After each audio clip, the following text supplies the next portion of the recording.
amigos do Notícias Agrícolas, nós estamos de volta direto de Nova Santa Rosa, aqui no estado do Piauí. A gente vai conversar com um produtor rural aqui que também está nos acompanhando nessa rota tecnológica da Minoagro, e é o Saulo Machado, produtor rural aqui da região, e vai contar um pouquinho para a gente como é que está a sua produção. Saulo, obrigada pela participação. Queria saber com você, na sua propriedade, como é que estão essas lavouras de soja? Em geral, a gente teve um período bom de plantio. No período da soja, ele teve só 12 dias que ele ficou sem chuva, então a gente terminou um período bom, bem antes do Natal. Foi o primeiro ano que eu consegui iniciar o plantio do milho também antes do Natal. E a gente teve um veranico depois de 21 dias, que já causou um pouco de dano na soja, mas ela ainda está desenvolvendo. Depois no início de janeiro voltou a chover, a gente terminou o plantio do milho e está desenvolvendo muito bem agora, está recuperando bem. Então ainda a gente tem expectativa de colher uma média bem razoável.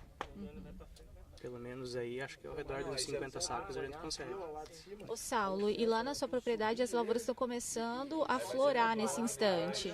Isso, tem a lavoura mais velha já está em plena floração e as mais recentes estão iniciando um estágio semelhante a essa daqui, começando a florar também. E o milho, que tem um milho aí que está todo ele em estágio vegetativo, e o milho mais recente, que a gente acabou de fazer ureia com as últimas chuvas, mas está também desenvolvendo muito bem. Se a gente considerar, Saulo, essa expectativa de 50 sacas de soja por hectare, considerando a região, é uma média boa, ainda mais depois do ano passado, que nós tivemos perdas também aqui na região? Tem que considerar que a gente tem pelo menos mais 2 meses que precisa manter a chuva, né? Não pode ser igual aconteceu no passado, que a gente teve muita chuva nesse período, em janeiro, e depois em fevereiro parou.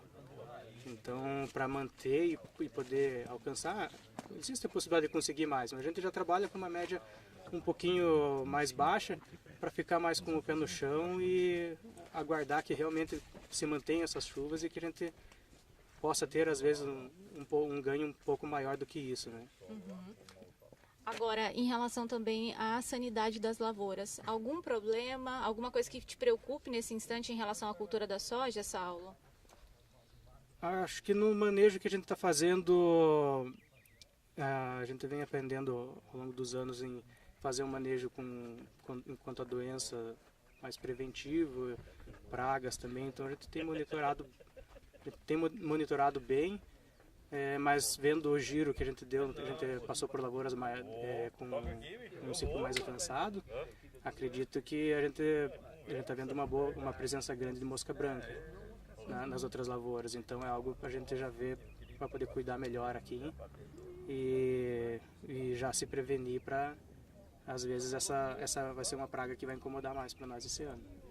Era isso que eu queria saber com você. Considerando a região, a mosca branca é uma grande preocupação ou a maior preocupação do produtor rural aqui? São diversos fatores e depende do manejo de cada um, né? A gente já passa o ano inteiro aí, você vê que tinha na entre safra muito percevejo, então nós já fizemos um manejo para controlar percevejo já antes, para não deixar essa população aumentar muito agora. O pessoal vem falando em doenças de milho causadas pela cigarrinha, a gente também está monitorando o controle por percevejo, ele é semelhante assim para fazer o controle da cigarrinha. Então um está cuidando, um está indo junto com o outro, conforme a gente vai manejando, a gente está controlando bem. Mas agora a mosca branca, você toma cuidado mais dela, né, a partir desse momento de florescimento em diante, que daí ela vai aumentando bastante a população, e se ela atingir um nível de dano econômico tem que fazer o controle. E às vezes, dependendo se a chuva for muito grande e a soja tiver crescido demais, vegetado muito, existe uma dificuldade para você conseguir atingir ela e conseguir fazer um manejo bom. Às vezes são várias aplicações, os produtos que realmente controlam ela são produtos que têm um valor bem alto. Ô Saulo, e considerando o nível de tecnologia investido na sua lavoura, depois das perdas que nós tivemos no ano passado, vocês ainda conseguiram manter esse nível? Como é que está essa situação também, não só na sua propriedade, mas aqui na região? No meu caso, a gente reduziu um pouco a adubação. Nós vínhamos vários anos colocando quase 120 pontos de fósforo e potássio na soja. E a gente reduziu, na safra passada nós fizemos 80 e esse ano a gente fez 60. A gente vem reduzindo, mas até porque a extração foi pouca no ano passado, porque nós tivemos um veranico muito grande, né? A seca foi um veranico, não, uma seca grande, e a produção foi bem menor. Então, esse adubo ainda está no chão, a gente espera poder trabalhar com ele para poder fazer uma boa média esse ano. E acredito que, no geral, isso é uma situação, uma realidade para praticamente todo mundo. Todo mundo vem investindo em outros anos e tem uma reserva no solo que está tentando buscar esse ano, que é um ano para que aconteça uma recuperação, né? Depois de ter a dificuldade que foi colher pouco no ano passado.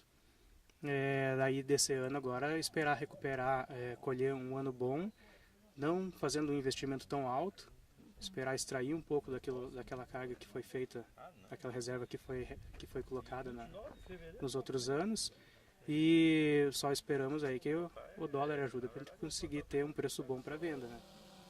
Saulo, falando dessa questão em relação aos investimentos, como é que está a negociação da soja? O produtor fez algum negócio antecipado, já considerando as dívidas que ficaram do ano anterior?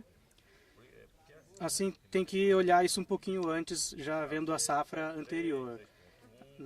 Boa parte dos produtores, inclusive nós, havíamos feito várias vendas antecipadas, e comprometendo uma parte da safra, e nós não colhemos, não cumprimos esses contratos. Então, alguns produtores fizeram um washout junto às trading e outros fizeram uma renegociação desses contratos para entregar o produto nesse ano, para não ter que pagar o washout num ano que não tinha uma receita boa. Então, no meu caso, eu tenho cerca de 15% só da produção que eu espero de soja vendido, e o milho não tenho nada vendido ainda, né? Mas, e desses 15% que eu tenho vendido, praticamente todo ele é produto que eu deixei de entregar na safra passada e que eu tenho compromisso para entregar nesse ano, né?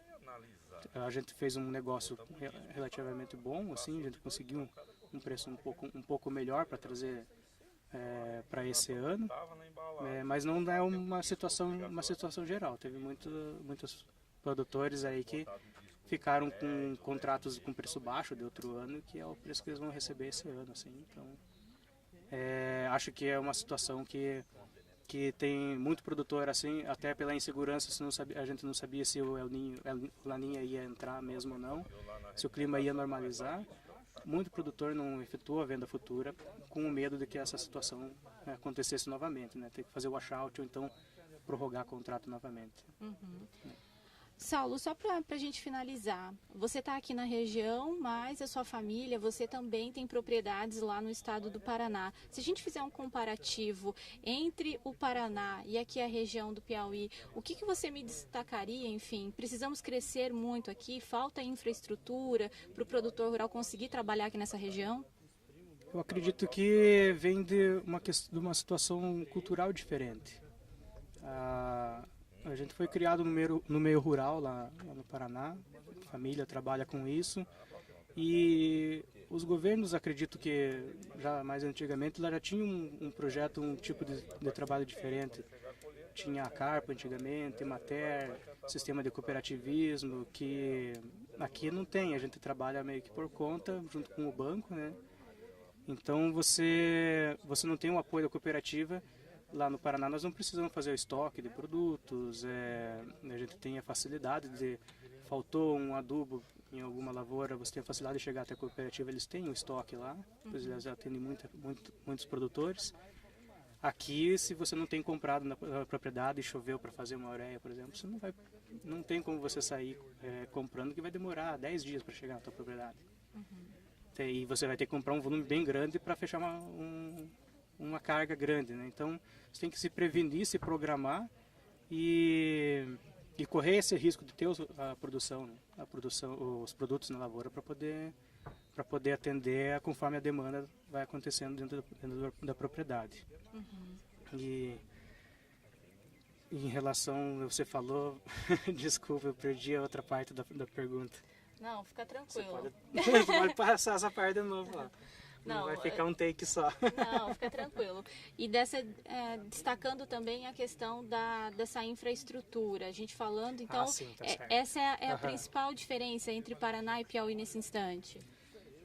Essa visão de um trabalho já de governos anteriores que vinham dando assistência e também o cooperativismo que existe lá e é muito forte. Então aqui você tenta trabalhar, a gente se une com na comunidade, no caso aqui na Santa Rosa, para tentar suprir boa parte dessas necessidades que às vezes o Estado tem uma maior dificuldade aqui em enxergar e facilitar a situação para a gente poder escoar a produção. A gente tem alguns investimentos, mas eles demoram para vir, para chegar e fazer facilitar a nossa vida. Então a gente tem que fazer parceria com o Estado para poder trazer energia, a gente tem que fazer parceria para conseguir trabalhar as estradas também, sempre dessa maneira. Não é ruim, mas o problema é que a contrapartida do Estado é demorada para poder desenvolver isso. E a necessidade está aí. O grande empecilho, eu acho que para o crescimento maior da região, a gente vai lidando com seca, isso a gente faz parte da agricultura, mas a gente precisa de um apoio do Estado para dar condições para a gente continuar fazendo o que a gente gosta, o que a gente sabe fazer, né? Continuar na atividade, se a gente tem a frustração, a gente trabalha, a gente vai pagar essa conta um dia, tem a renegociação, a gente vai ter que pagar ela, mas a gente precisa que os governos deem condições para a gente continuar fazendo isso. E é uma região nova, então solos novos a gente tem uma maior dificuldade para enfrentar essas secas, mas tendo uma contrapartida do Estado que permita que a gente consiga manter a atividade, logo essa estabilidade vem.